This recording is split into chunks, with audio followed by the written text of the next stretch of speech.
Welcome to the Artist Advisory Hotline, the podcast for artists who want valuable guidance and honest answers on how to grow their careers and develop their new project from leading art world experts and artists. Here's your host and founder of the Artist Advisory, Marina Press Granger. Tune in as she gets you the answers you deserve.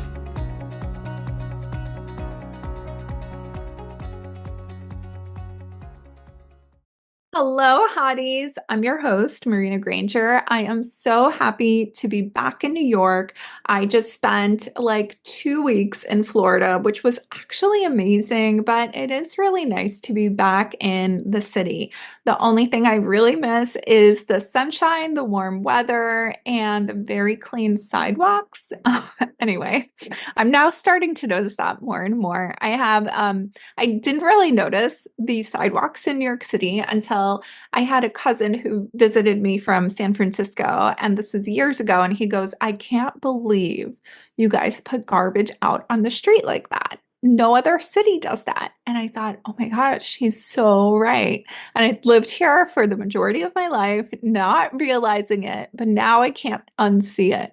Anyway, just a little side note there. But anyway, today on the podcast, we have an incredible guest. We've got Emily McElwreath, and she is the host of the Art Career podcast. She has an art advisory, she guides artists as well, and she is just one incredible powerhouse. Everyone who is anyone in the art world has been on her podcast. Jerry Saltz, Marilyn Minter, myself. And it's been like so cool to know her, and she really, really inspires me. And I think she's going to inspire you so much today. Now, she is a great advocate for artists and the arts and is putting together kind of like the holy grail, and you can get it for free. Okay, this thing is called, wait, hold on. I want to make sure I have the right title, so I'm going to read it verbatim. Navigating the Art World, a comprehensive guide for artists. Now, this is a digital guide for artists that ranges on so many things. It's like actually telling you what you need to do. It is an incredible resource, and it will be available to you if you sign up to get it in your inbox in the link in the show notes. It will be available to you in your inbox on January 1st, 2025. So how amazing would it be to start the year off with that? I'm also thinking I may have to make this required reading for the Artist Academy. I don't know, just a thought. Um, no pressure, Emily. But anyway, so I can't wait for you to hear this interview. Emily is just so inspiring, period. Period. Before we dive into that interview, speaking of 2025, I want to tell you about a few things going on in my sphere. So before 2025, which feels like it's tomorrow, because we're already like in the holiday season, I guess, but not, yeah, I guess we are. It's like the middle of December. So what if before 2025, you had an incredible amount of clarity on your career, how to speak about your work, and knowing where you fit in, where your work fits in, and also getting into abundance mindset? Well, if you're into something like this, I put together 3 live virtual workshops that are going to be on the next 3 Sundays. So Sunday, December 15th at 12:30 p.m. Eastern is the workshop on how to speak with confidence. It's an elevator pitch workshop, and it is going to be amazing. Like, imagine going in confidently into the holiday season and into the new year, knowing how to speak about your work so that people remember it, people really get it, instead of saying, "I'm an abstract painter."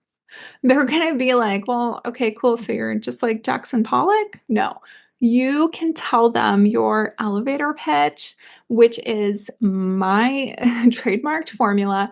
why you do what you do or what interests you, how your perspective informs your work, and then what you do. And then they're going to remember it. And guess what? We are natural storytellers. So we're going to keep telling that story to everyone. So you tell one person, and by word of mouth, it's just going to keep going organically. It will be incredible.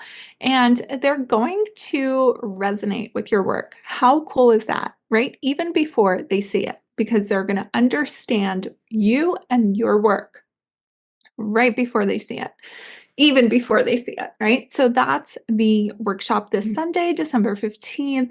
December 22nd is a workshop on really understanding the characteristics of your work, whether they're formal characteristics, so like what we actually see, or non-formal, so characteristics that might be something to do with the context of your work, in some cases, the subject matter of your work, and you, right? And so the idea behind that is really that galleries tend to cater to a group of collectors that come to them for certain characteristics. And once you understand what those characteristics are, a really good, very easy example is loose work or tight work, representational or abstract, right? These are very broad, but there's a really good way of looking into this deeper and understanding the characteristics in your work so that when you approach a gallery or start to court a gallery or flirt with a gallery, you understand that this is the gallery that makes sense for you, that has collectors for your work, that you're not just leaning a ladder up a wall and then realizing that you climbed the wrong wall. Right? When you get to the top.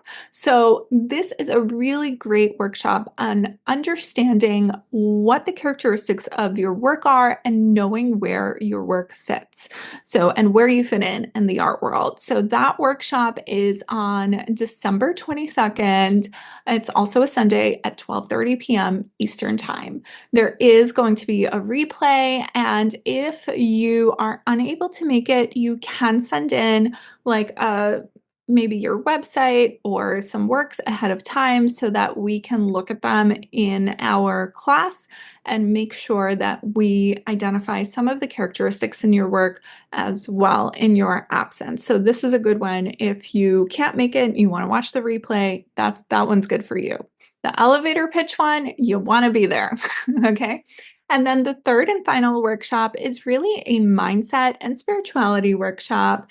And it is on how to embrace abundance mindset, how to become a rich artist. One of the biggest things that we learn is that being an artist is like a good hobby and you're not going to sell anything. But guess what? People like me and Emily, our guest, are here today because we know that artists can have really thriving careers. They can make a lot of money, and we've seen it firsthand. And so I want you to know that this workshop is to help you rewire those beliefs and really set you up for success going forward. So if you're interested in those workshops, the link is in the show notes to register. You can also register for all three and get a little bit of a deal. But yeah, it would be really cool to work with you in one of those workshops. Now, also in 2025, my January 2025 cohort of the Artist Academy opens. Oh my God, I'm so excited. We are about a quarter full already. I just opened doors and I'm so excited to work with the artists that have enrolled. This is really a program for those artists who want to curate their online presence and their careers so that you really know your roadmap, you know how to move through the art world and get to where you want to be. There is a special emphasis not only on the business side of things and all of the practical things, but also on your mindset. In the program, we do work to rewire some of these self-imposed or other people impose, limiting beliefs that might be holding you back with EFT tapping, visualization, subliminals, and so on and so forth in the program as well. Every module that has concrete business advice also comes with concrete mindset guidance, right? So this is really, really huge. And the coolest thing about this program is that at the end, you get to meet gallerists after you've curated your online presence, you've nailed down your elevator pitch, you know where you're going. At the end, you get to be in an intimate meeting with a gallerist in a group setting. You get to introduce yourself. And from these meetings, which I've done now, I'll be teaching this program, I think, for the 14th or 15th time. I like lost count already.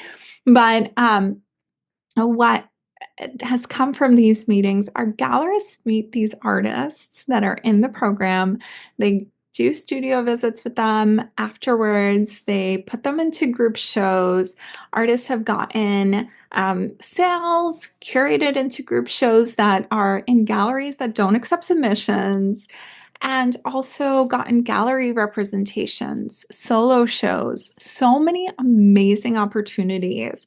And it's artists from all different levels. It's not just artists who have been perhaps working for a few decades. It's also artists who maybe just have been making work in the last 5 years. And all of a sudden, they're like, wait, I could do this. And they have great careers. One of my biggest success stories is an artist who I've worked with in 2018 who has bi-coastal representation, a waitlist for their work, has exhibited at fairs like Frieze, the Armory Show, Art Basel. I mean, it's insane. And this is an artist who, just so you know, like you having an MFA is amazing, but this is an artist who does not have an MFA. Okay. So anything is possible in the art world, just as my previous guest, Bianca Bosker, who was an underground or undercover, oh my gosh, undercover like journalist going into the art world. She like really investigated it and wrote a book called Get the Picture. Just as Bianca Bosker says, anything can happen in the art world, right? So, anyway, without further ado, I just want to let you know that Emily is here on the podcast. Can't wait for you to hear this interview. And if you really love it, please leave us a 5-star review. I would really appreciate that. Thank you so much. And here we go. Hi, Emily. It's so exciting to have you on the Artist Advisory Hotline. You are like a podcast celebrity. So I'm very happy to have you on. Thank you for coming on. I never thought I'd hear the words, I'm a podcast celebrity. And you're too kind. I don't think I'm a podcast celebrity, but I think we have our little niche. And I think that you and I have both done a good job reaching out to as many artists as we can with the resources that we have worked so hard also and been lucky enough to be given. So I think you and I, although our career paths are different in so many ways, we overlap in so many ways too. And it is my pleasure to be on this podcast. I'm a big fan of yours, Marina. Oh my God, likewise. And thank you also for wearing a pink blazer for those of you who are watching the video version. Emily is on brand for this podcast today. I'm not a big pink girl, but you are, and I do have this one pink blazer, so I figured I would wear it for you today. Thank you. And one of the most important things that Emily's wearing today is her brain that she's going to share what's on her mind with us today. I think it's so critical for you to hear her guidance for artists, which she's going to share some of it today with us, because precisely the art world doesn't have a very kind of cookie cutter linear path of how to get from A to B. And the more perspectives that you can get, the better. So That said, Emily, my biggest question to you before, as we dive into this, you know, how did you get into the art world? Why did you choose the art world, or did the art world choose you? And tell me a little bit about that so I get an idea of your perspective. Yeah. Well, I think a little bit of both. I think I chose the art world and I think the art world chose me. I'm definitely black sheep of my wonderful family. I am the only one that went down the art path.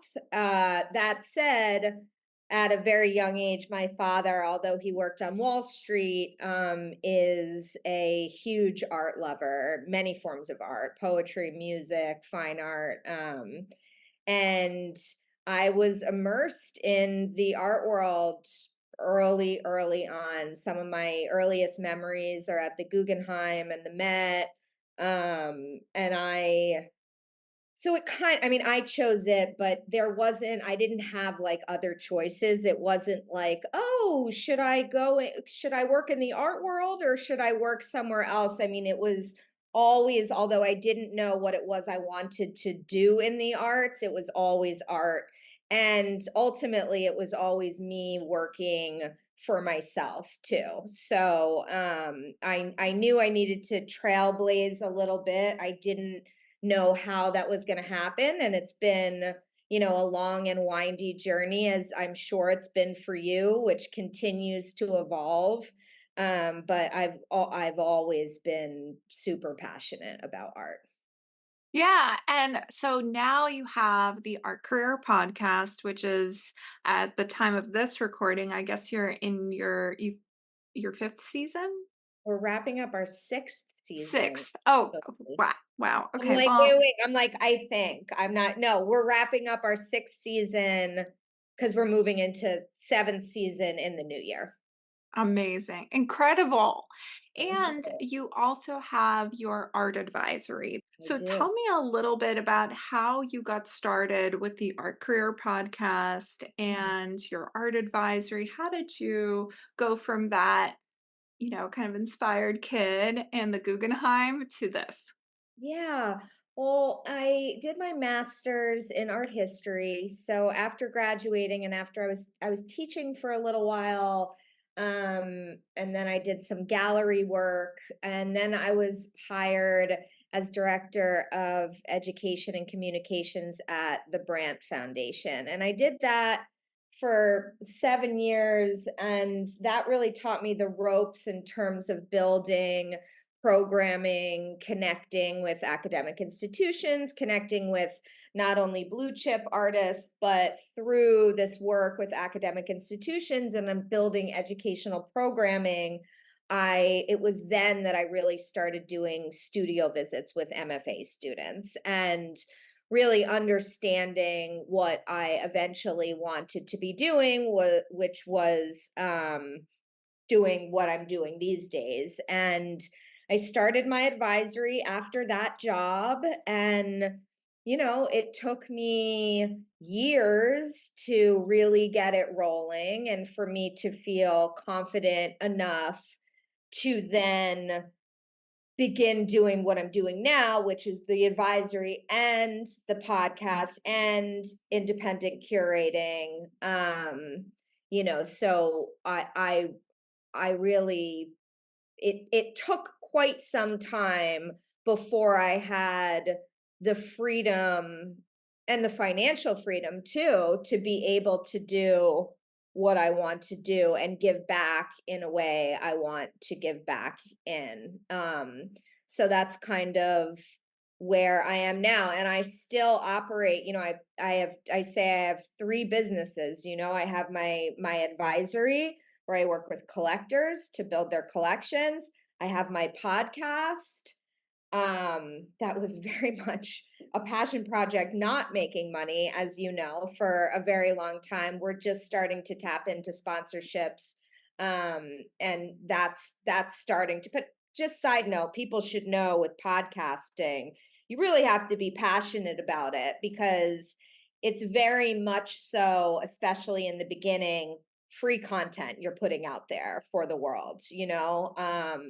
And that's why I've always respected what you do so much, because yeah, that's what it is. You're putting out this hopefully really good content to help people along their paths. So I have that.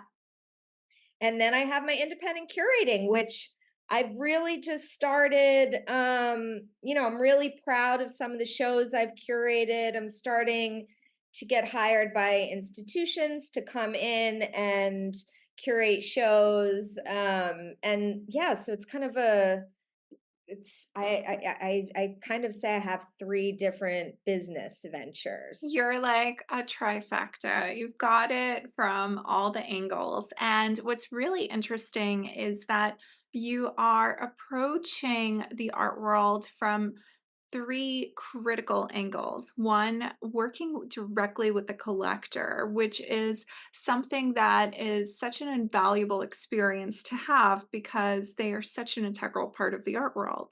Two, working with institutions and artists and curating. This is another lifeline of the art world.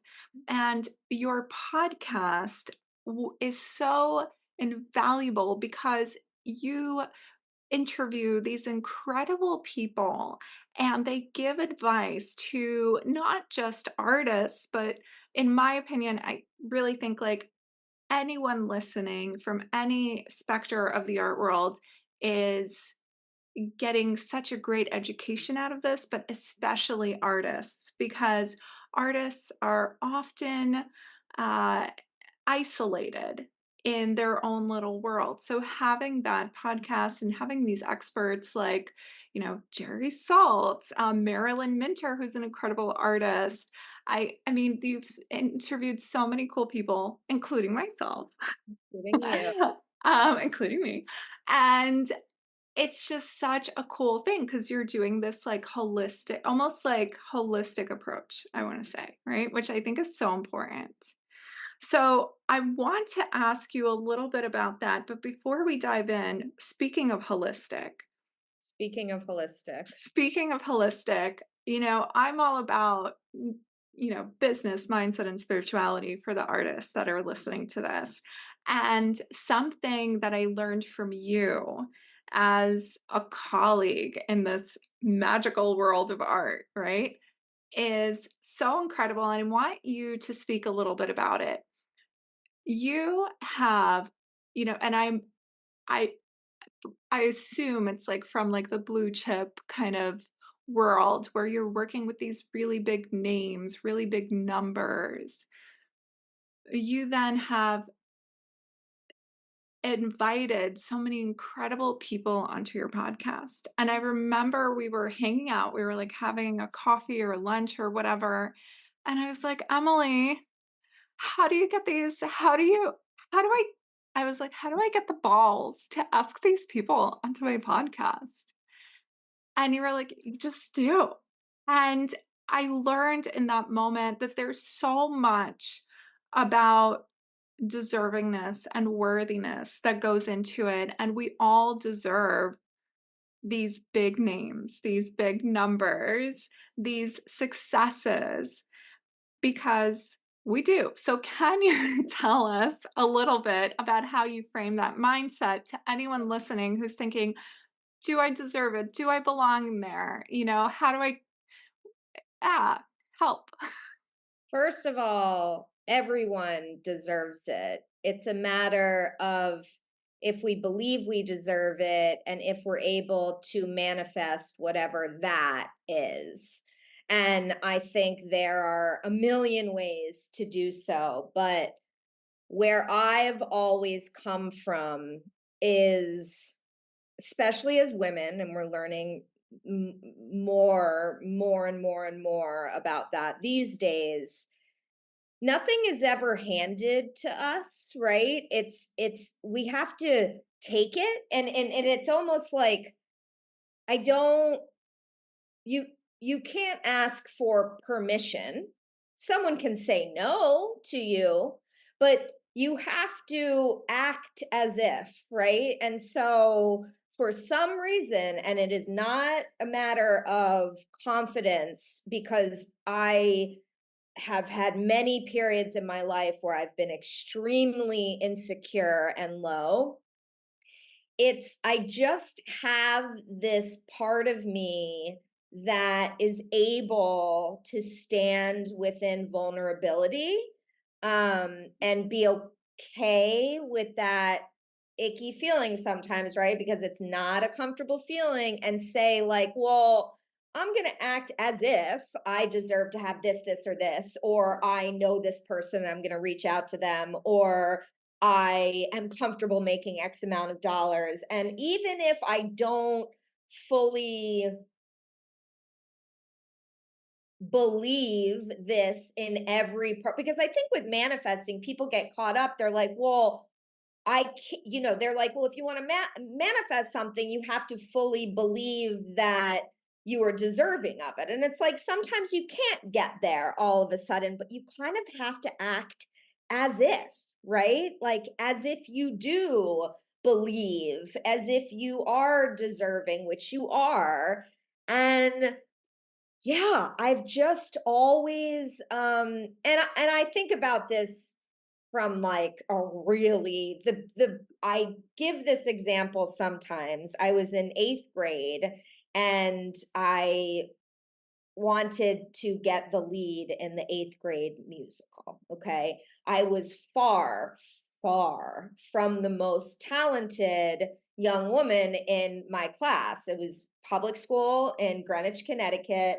It was a big class. There were a lot of kids who were taking voice lessons and, had agents even at that age. And I auditioned for the lead, and I remember it was the first time I manifested anything. I wanted it so badly.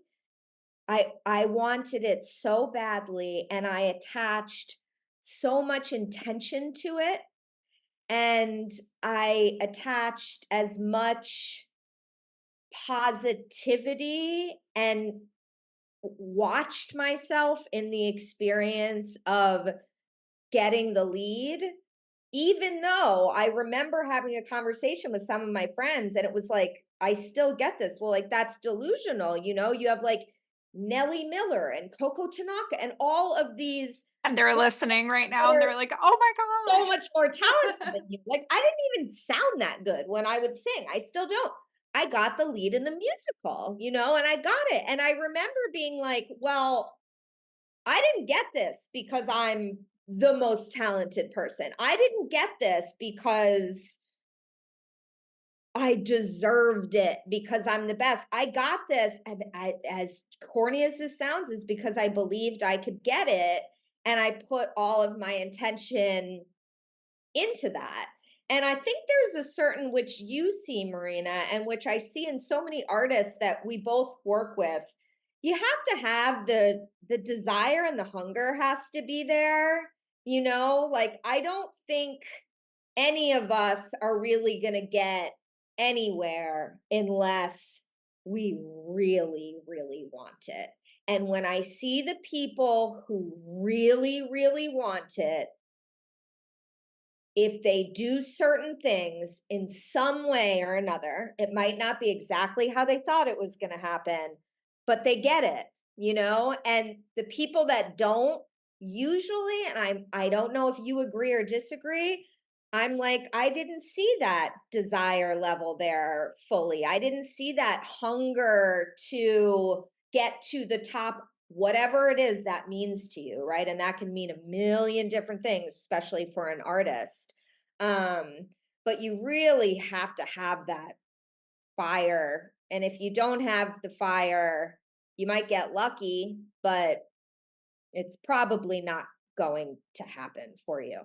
Yeah. Yeah. Oh my gosh, there's so many things I want to talk about based off of this. And, acting as if is one of the most important things because I always like to talk about it this way. I'm like, your mind is like a computer and it Yeah. has an operating system from which you make over 35,000 decisions a day, right? It's like scientifically proven. We don't even think about these decisions that we're making. And all of these decisions are based off of like an operating system almost, right? And that operating system, the core of it is our identity. So if we believe we are the type of person that does this, then that's how it happens, because we start to make these little decisions that take us there. So it might feel like you manifested your musical role out of nowhere, but here's the thing, you were acting as if you're the type of person that gets it, and you were making those decisions. Yeah. So that is incredible. That, Actually scientifically proven. I mean, it's yeah, science. It's not, I think people think this concept of manifesting is way more woo woo, and although I consider myself a witch, it really has nothing to do with that, like it really doesn't. It's a proven scientific formula now. There's been so much research yes. that has gone into it. I like to think of it this way. It's like people who think that manifesting is like waving a wand, are it's like thinking that you're looking at an abstract work of art and you're like, my kid can do that. It's the same thing. Totally. That is a wonderful comparison. Yeah. I'm like, I know you would get it, like Like 100%. your kid can do it, but it's gonna suck and it's not gonna be in the Yeah. mix. So like. Also, yeah, if your kid can do it, let him do it. Let him do it. Exactly. I mean, I always say, and I've always said this, I never want to be the most talented person in the room. I never want to be the smartest person in the room, and I am far from that. I'm just really passionate about what I do, and I create opportunities and connections for myself, I've just never counted on anyone doing it for me. Yeah, and I value that so much. Like, I really look up to that. So I'm like, "Ooh, Emily's doing that. That's so cool." Well, and I think what you bring to the table, and when we had coffee that day, I really heard what you had to say. I mean, I think that we get caught up in, oh, this manifestation is a spiritual element of the art world or a spiritual element of what you're sharing with artists, but really yes, and it's also science, right? It's also just what's happening in life. So I think it's invaluable. I have never, side note, I don't know if it was Friday, Marina, or what day it was. All of a sudden, I don't have the attention span to click into anything live. I can't do it. And then I'll click in and I'll be like, now I can't leave because it's the numbers and it's this whole stressor. So I never, ever, ever, ever go in anything live. And I saw that you were doing something live and I was like, well, this is my girl. Like, I'm sitting home with a glass of wine right now. Why don't I click in and support it? And I'm not even kidding you. I said this. That was the only live Instagram. I've never done a live Instagram. That was the only live Instagram that I've ever spent more than 5 minutes in. And I think I hung in there for most of it. And your energy is just so contagious and so positive. And I see so much fluff in the art world, and I see other people doing what you're doing. And it just, for me, doesn't come from a place of authenticity. And with you, there's so much authenticity behind it. And your positivity and love, real love of art and artists is very contagious. And I'm a huge fan of yours. Emily, you're giving me the feels. I Thank am. you. I really am. Thank you. So speaking of artists Mhm. who are the backbone of the art world, by the way, I feel like we kind of can't have an art world without artists because they make art, Yeah, we right? wouldn't be talking right now if it weren't for artists. They're the center of the ecosystem, as I always say. Yeah. Yeah. So I wanted to ask you this. You have like remember, we were looking at your perspective and how you have this like trifecta of all these different angles of approaching the art world. I want to ask you a really heavy question. And It's how can an artist begin to navigate the art world? And I understand that it's loaded because every artist is maybe in a different stage in their career. They might be just starting out, or there are different levels of just starting out. They could be mid career, they could be established, and then their career feels like they've plateaued. So, what advice do you have? Other than the advice that I just touched upon in terms of training our brains to do whatever our brains can do to help us along in our career paths, which sometimes is like 80% of the battle, as you know, I really believe, and people like Jane South, Micheline Thomas, that are spearheading things like Pratt Forward. I was just with Micheline at Columbia University last Monday she's doing an MFA mentorship program. And we were talking to the students about professional practices. And I think where artists get stuck, every other creative industry has heavy, heavy mentorship. They have advisors, they have editors, they have agents. You don't see that as much in the art world. And I think it feels very much, because it's an unregulated market, it feels like a free for all. And I think artists get lost in the expansive universe of of our art world. And I think it's really important, more than anything else, to build upon professional practices, community, mentorship, educating yourself as an artist in terms of logistical things that maybe it's not interesting, it's not fun to understand, but you need to understand that if you are to be taken seriously as the center of the ecosystem, which you are, right? Like Marina and I, we don't exist without you. So that is the truth. You need to understand that's the truth. And then you need to educate yourself as much as possible, in terms of, what to do in gallery relationships, how to operate as a small business, even though, you might not have an LLC, you are a small business, understanding that, you need to, regardless of gallery representation, represent yourself. There's no one doing any of this stuff for us anymore. It's really important to be empowered, from a business perspective, from a professional practices perspective. And I think we're seeing more and more of this, moving forward in academic institutions. But I think, long answer, I think it's really important to have those things in play and to educate yourself as much as possible in terms of those professional and business practices. Now, yeah, that sounds so fun, but also daunting sometimes, right? Because you're like, oh my God, I have to think about business. How can artists think about business and make it fun?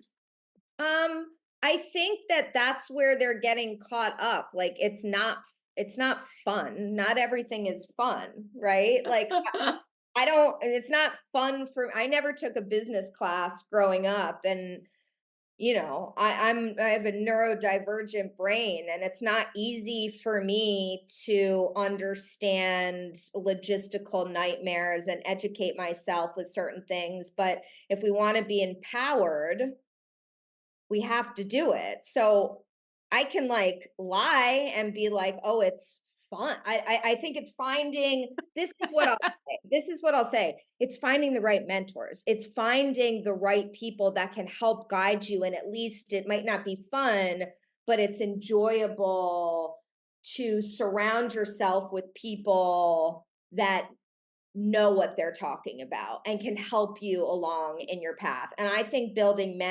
mentors is the most important thing an artist can do for themselves. So, how can they make it fun? I don't know the answer to that question. I know that I've spent many years building a guide called Navigating the Art World, and it's a practical and comprehensive guide for artists and it covers everything you could possibly think about that's not fun. And I'm going to release it in the new year for free for everyone because it's years and years and years of research on these not fun things that all these artists have to have, right? It's like this guide that you should have that lists everything you need to know, all the residencies, all the grants, all the recommendations in terms of gallery representation, contracts, legalities, all of that stuff. What? It's Emily? Okay, hold the phone. Hold the phone. The moment you said this to me, I'm like, okay, this has to be the textbook for every art school to like teach a course on this. And believe you me, I will try to make it the textbook. No, I mean, I'm serious. I need to be strategic, but also like I was putting all of this together and it's good. Like this is something that needed to be made and it's good. And I was like, and this isn't because I think it'll benefit me in the long run. So this isn't like some like huge philanthropic gesture, which I'm like, I'm giving it for free. It's like, I feel like it is very important in order to eventually make money in life, you have to serve first. And I think people underestimate the importance of service. And that's always been, I know that you understand this very well. And this was something that when I was trying to figure out, all right, what do I do here? Marina, I know you know this. It's like, okay, well, I'm going to charge for this, obviously, because this is such an asset and this is so good. But then it's like, the people that really need this shouldn't be spending money on this in the first place, right? And then I had this like moral dilemma. And then I was like, you know what? This needs to be a free resource and it will evolve into something much larger down the road, which I believe because I'm manifesting that it will. Yeah. So yeah, it's a really exciting time because I have hired an editor that's going through it right now as we speak, and it will be finalized and launched January 1st for season 7. OMG. It Okay. covers, I'm reading the table of contents, roles, structures, artists as business owners, gallery representation, consignments and contracts, commission and pricing, residencies, press, Instagram, website, grants and funding. So Emily, I feel it's like everything. your karma points are skyrocketing. Well, thank you. I've also lost a karma point in my life. So it's nice to be able to do this and give back. I was in Wyoming conceptualizing a show for U Cross's gallery a few months ago. And after I was finished with the work that I went out there to do, I had a whole nother week. And I was just on the land in Wyoming and I finally finished the guide. So it felt like a good thing and a good place to do so. So, yeah, if I don't know how we can do this, but I'm collecting emails to then release the guide as soon as it's ready on January 1st. So, Yeah, so maybe there's a link for the wait list for the guide yes, that you there could give is. us? There's all those Yeah. things. So I'll give you that link. Gosh, Emily, this is Yeah. like so cool. I feel like every artist listening is like, oh my gosh, gotta go to the show notes right now. Well, it's also So like, why not? You know, nothing it's negative so will come out of cool. it. It will only help. No, this is so, so helpful. And it's so incredible to have somebody like you do it, right? Like, this is so cool.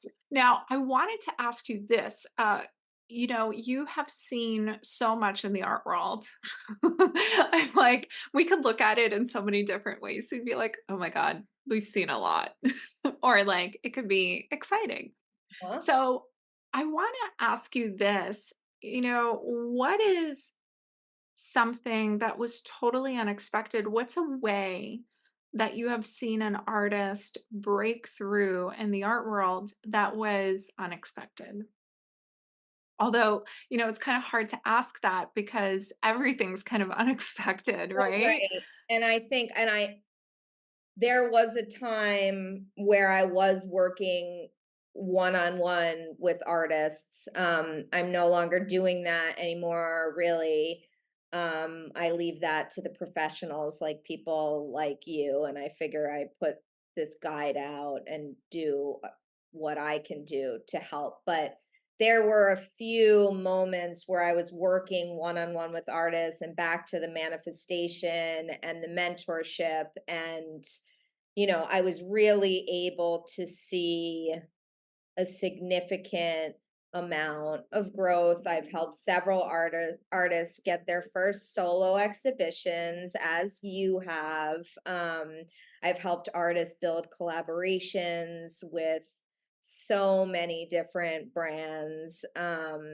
Honestly, like to name names is so difficult because I'm so proud of all of the artists that I've ever worked with. But again, what I will say is when I meet an artist,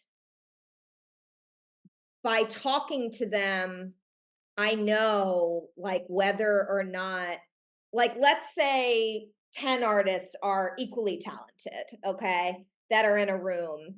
I can very easily pick the one out that is going to thrive the way they want to thrive the most by just how they present themselves and how much they really want it. And I think that that seems like a very obvious statement, but as it has to be something that you are actively manifesting, and then I think those opportunities come to you. Danny Cleaves is an artist I just curated at Spring Break Art Show, and she is a friend of mine and a colleague of mine and an artist I have seen grow so much in the past year, and I'm thrilled to see where she goes. That's the first artist that really comes to mind, but there are so many other artists. My last interview was with Alana Farrell, who you've worked with, and they've actually painted you, which is so cool. Not only me, but my dog's butthole too.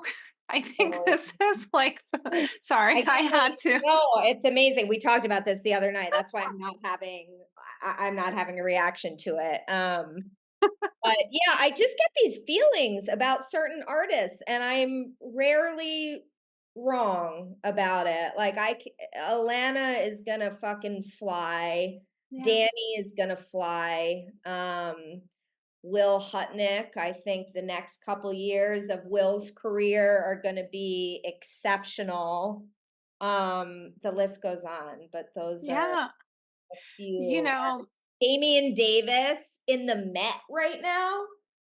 Damien was on the podcast. wow. He's in that group show at the Met. Yeah, and I like you. I see these opportunities that some artists are given that they've taken, right? That they've worked so hard toward, and nothing makes me happier. Like I supporting artists is my mission in life, and I love it. I love it so much. I think this is so special. And when you're talking about this, how you're like, if there's like 10 artists in a room, equally talented, you could kind of like pick out which ones are going to fly. Because, and I'm going to tell you, I feel like I know why you're going to pick them out. And it's something that I've connected to you so much. It's the frequency with which they vibrate.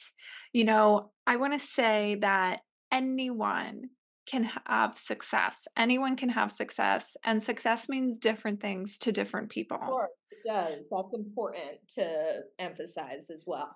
So, all 10 of those artists are going to be successful for themselves.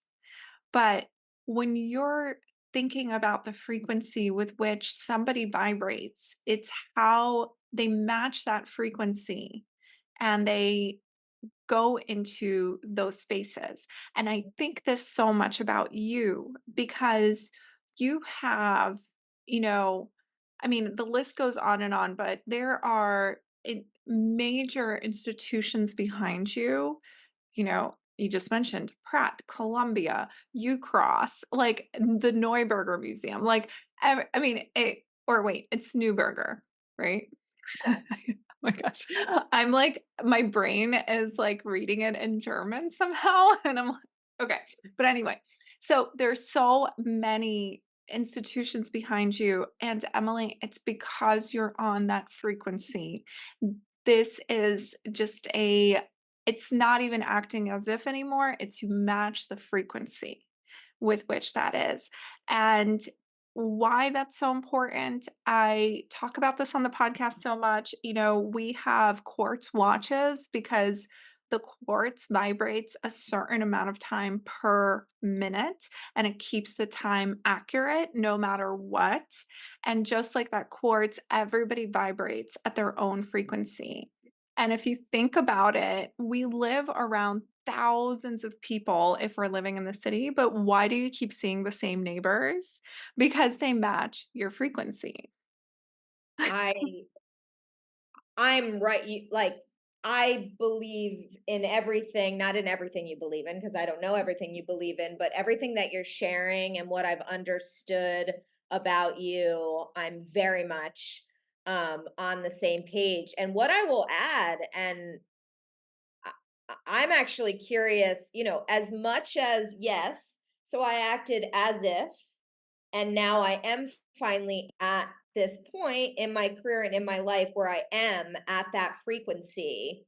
That said, that doesn't mean you stop doing that work to be able to stay at that frequency, because there are many a days where I am not at that frequency, right? And it's learning the tools and the resources to be able to, and I think that's the difference. That's the difference. I'm able to pull myself back to that frequency when I lose that path, which we all do, right? Last week was a hard week. I think we've all had a really tough past couple weeks.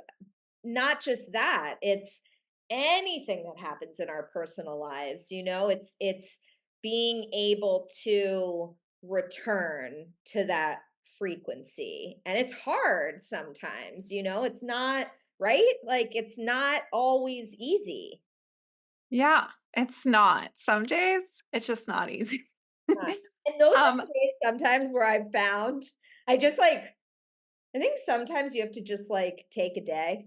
I'm a big advocate of if you're pushing, pushing, pushing for something, it's not happening, not happening. The best thing you can do is kind of surrender, hands up, okay, this isn't happening today. Universe, what do you want to happen instead? And letting that unfold and understanding, where you do fit in with, I think that success means so many different things to so many people. And I think, you know, my view of what success is has evolved over the years and changed, and you have to also be open to that change. yeah, yeah, absolutely. Speaking of change, here's another loaded question for you. Right. um, you know, what is something that you feel could, if it changed in the art world, what do you think could change in the art world to help artists thrive more? I think the major thing that needs to change is the understanding of this concept of gallery representation, and regardless of what representation you have, the most important thing is to self actualize and self advocate for yourself and work with the right people. So I think what needs to change,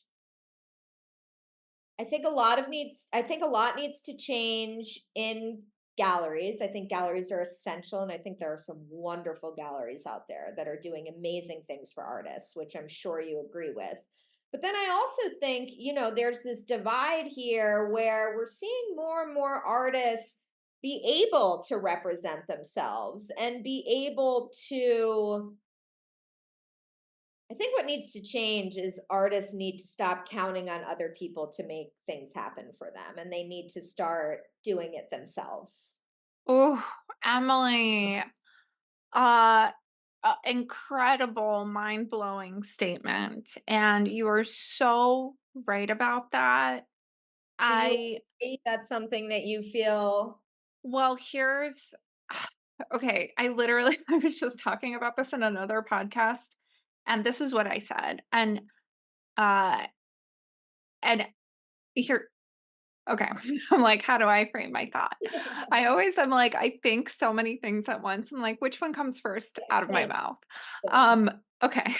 So first thing is, thinking of yourself as a business, which is part of the very beginning sections of your book.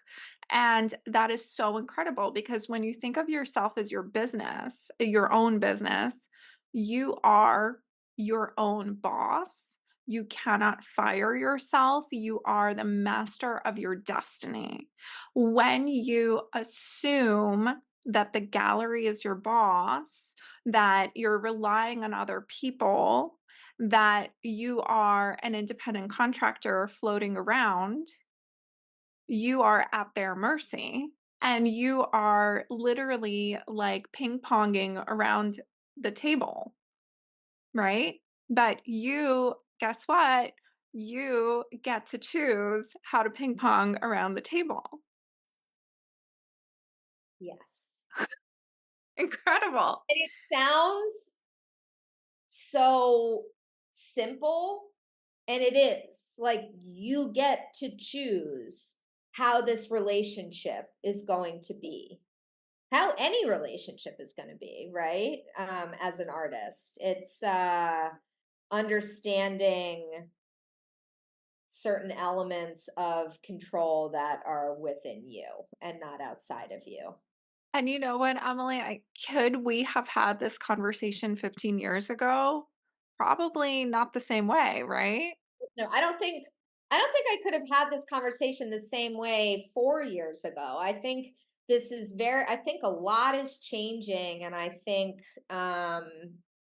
the good news is right now in our world, in our art world, I do think that more and more we're understanding that artists really are at the center of the ecosystem, and it's not the other way around. And I think a lot of people, including artists, like, just didn't believe that. And so everything got super wonky because obviously, and I think that that's shifting. And I mean, I certainly talk about it all the time. You certainly talk about it all the time.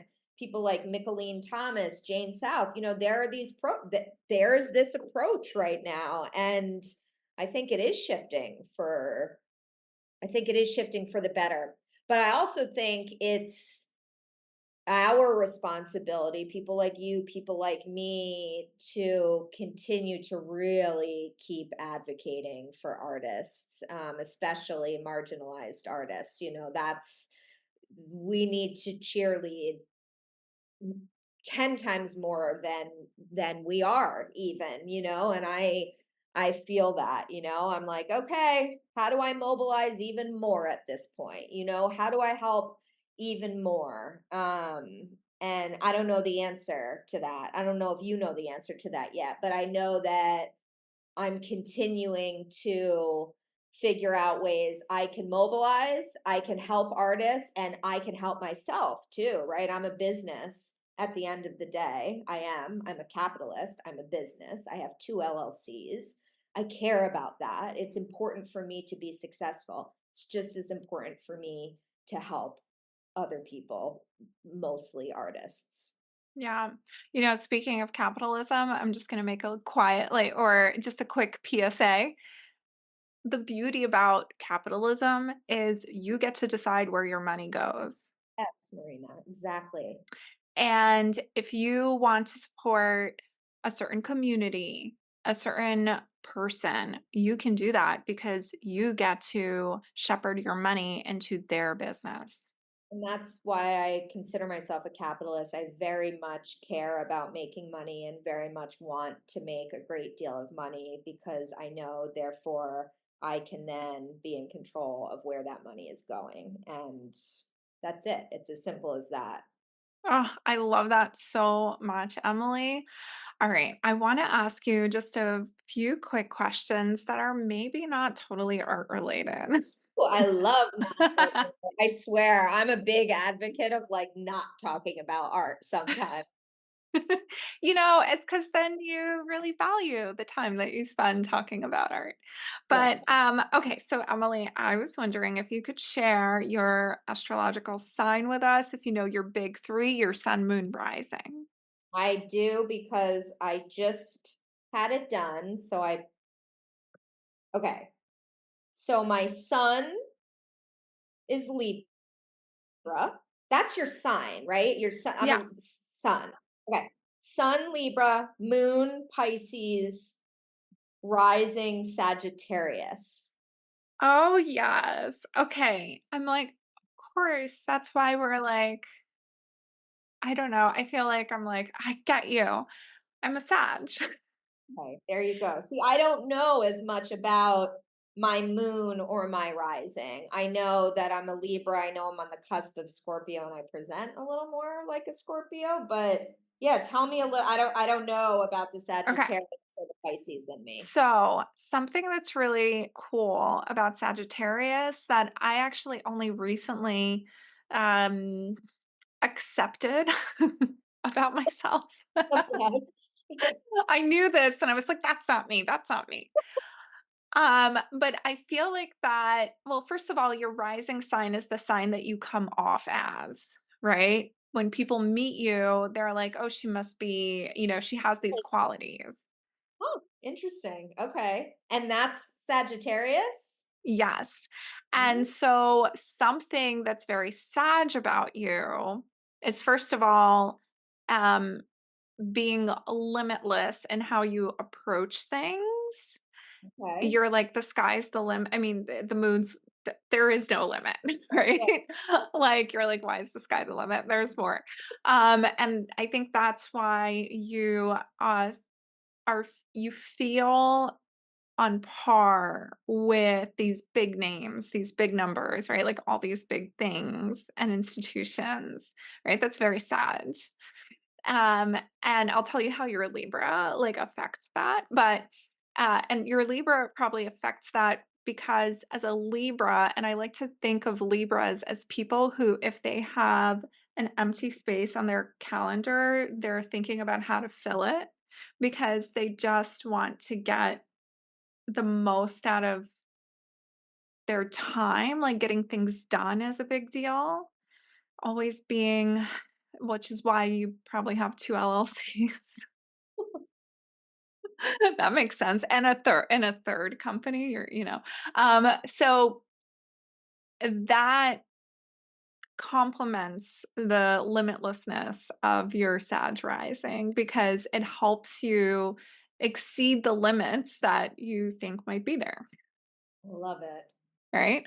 But the other thing that I've recently accepted about myself as a Sagittarius that I think I see in you, and I want to know what you're feeling about this.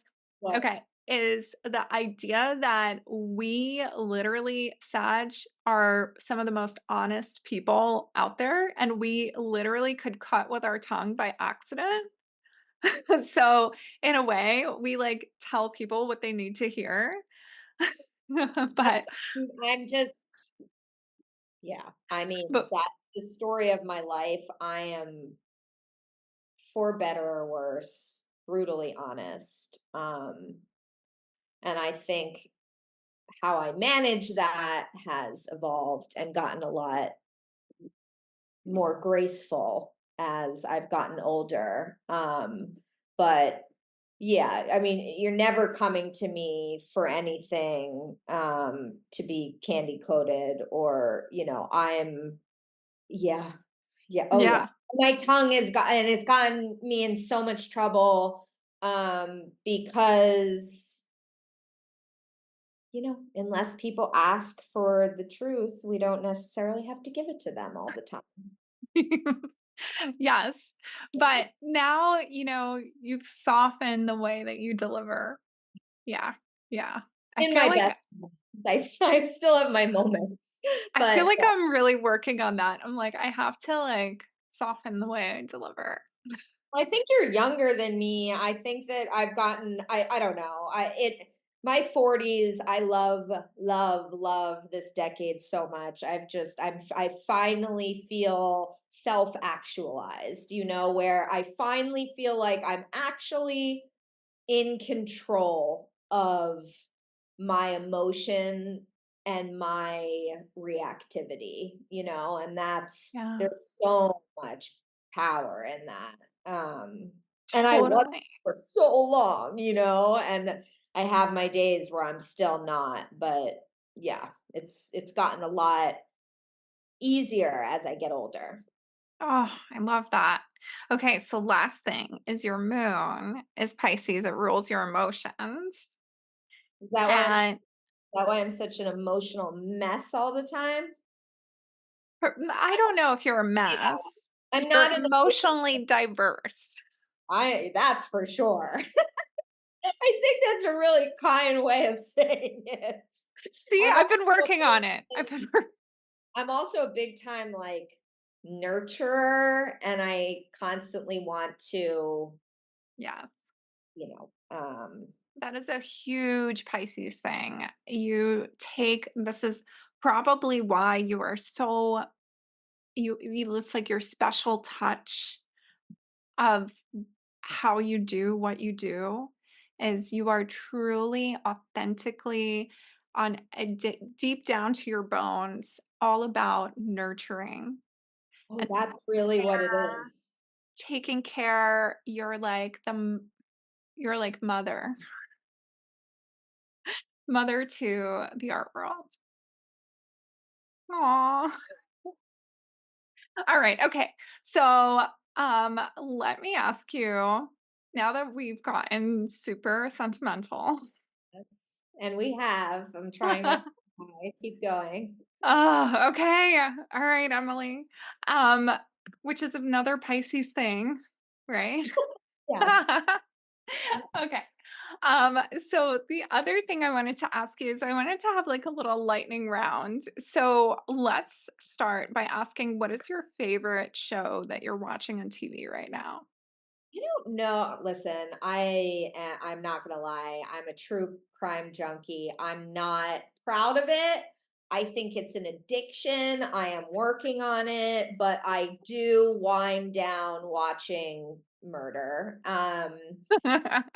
So, like the new 2020 is always my go-to if there's a new one out there. I'm not going to go through the list of the most fucked up true crime documentaries because I really don't want to promote them. My favorite show I have ever watched in my lifetime is actually Friday Night Lights. I really think that is a beautifully, and there's so much wrong with it, obviously, but for some reason, the cinematography in that, the way that was produced, the writing, I really loved that show so much. I loved Friday Night Lights. And Oh, Sex that's so, in the City, like that yeah. was always girls in Sex in the City. But Friday Night Lights has like a very special place in my heart. Tim Riggins has a very special place in my heart. I love that. That's so cool. Okay. Next question is what if you had a musical obsession or like what are you listening to right now? What are you really passionate about when it comes to music? This is a tough one because my musical love is so all over the place. I was raised very much so in a classic rock house. I think Lou Reed was probably one of the first singer songwriters that I listened to as a kid. It was big time Beatles, Rolling Stones, Lou Reed, Joni Mitchell. That was my childhood. And it's so diverse at this point. My Spotify is, that new DJ thing on Spotify. They're like, "Good morning, Emily. I've got some of your favorite songs from 2019 coming up for you." And the reason I'm bringing this up is because it is truly all over the place. I mean, it is everything from blues, classic rock, reggae, techno. I mean, it's all over the place. So I Love it. can't even pinpoint one at this point. All right. Okay. What about some of your favorite movies? So, Jaws is probably top 5 favorite movie. I love everything about I'm a big fan of 80s, horror. When I would get sick as a little kid, I would get to go to Blockbuster and rent a movie, and I would rent, like, Halloween or Nightmare on Elm Street. I love all of those, but Jaws is probably the first Jaws is one of my favorite movies of all time. I think growing up, Steel Magnolias was always one of my favorite movies. I love, a movie I love that I haven't seen in so long? Legends of the Fall. Remember Legends of Yeah. Yeah. But one other that just came to me, there's this independent film I remember I was obsessed with in college. It was called Chelsea Walls. Ethan Hawke was in it. I think Uma Thurman was in it, and they filmed it at the old Chelsea Hotel.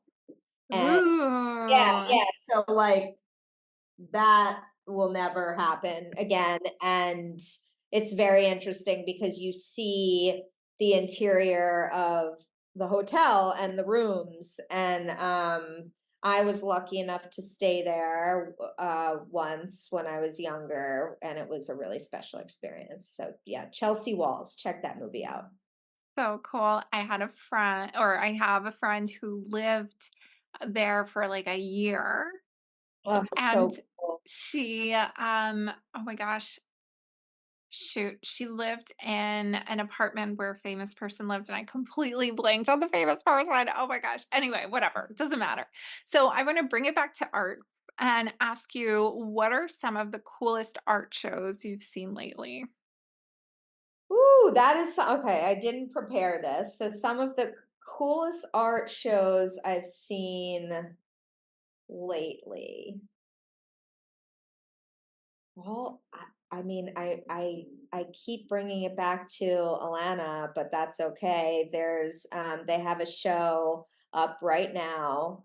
Uh, Show is called Erect, and it's at Alexander Gray Associates in upstate in Germantown. I think there are a lot of shows that are happening upstate that are really important in the past couple of years. I mean, in the past decade, but more and more, I'm seeing some really blow your mind artists opening solo exhibitions upstate. What else? I just was at Mass Mocha and I saw the Jeffrey Gibson show at Mass Mocha is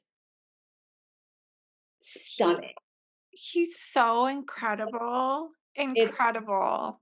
It's not even Wow. my aesthetic. Like I don't need, and I this past weekend I stayed at Porches across from Mass Mocha, and Porch it's like hotels. Have you ever stayed at Porches? Well, you have No.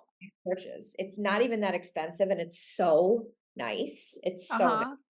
Anyway, you could see the back of one of the galleries, and you could see the lighting from the Gibson show. And I saw that. I arrived at night, and then I was able to go see it the next day. And it really is, I mean, everything about it, the music, the installation, the color, the energy of that show is really beautiful. So those are two current shows that are up right now. I'm trying to think. I mean, there are so many, Marina, you know I that. know there's so many, but it's so Oh, great to hear that. Lori Oh, Simmons just had a show at 56 Henry that was unbelievable. I think it's down right now. Lori's one of my mm, favorite mhm. artists, and I love it how she continues to evolve as an artist, and experiment with all different things while still sticking to her, classic materials. So yeah. Okay, well, that is so great to hear. Ah, Emily, this is so great. Where can our listeners learn more about you? Where can they hear you? Tell us, plug your thing.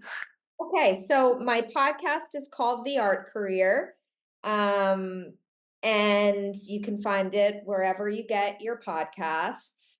We are on season 6, and new episodes while we're in a season are released every Thursday. So check us out on The Art Career. And Marina, you will add a link for people to sign up for this free guide. And then you'll get an email from me and be on my mailing list and know all the things that are happening moving forward. Yeah, and can we follow you on Instagram? Oh, yes, you can. I'm so bad at Yes, you can follow me on Instagram. I have 2 Instagrams, Emily McElwreath _art and The Art Career. Beautiful. Yeah. Yes. It's The Art Career. Very simple. The Art Career. Beautiful. Thank you so much, Emily, for coming on this podcast. It's always such a pleasure to see you, to hang out with you, and I can't wait to hang out again. Thank I you. can't wait. I was just thinking that we need to get like a proper dinner in the books. I really look forward to hanging out with you again, Marina. Likewise. Thank All right. you. Thank you so much for having me on. See you soon.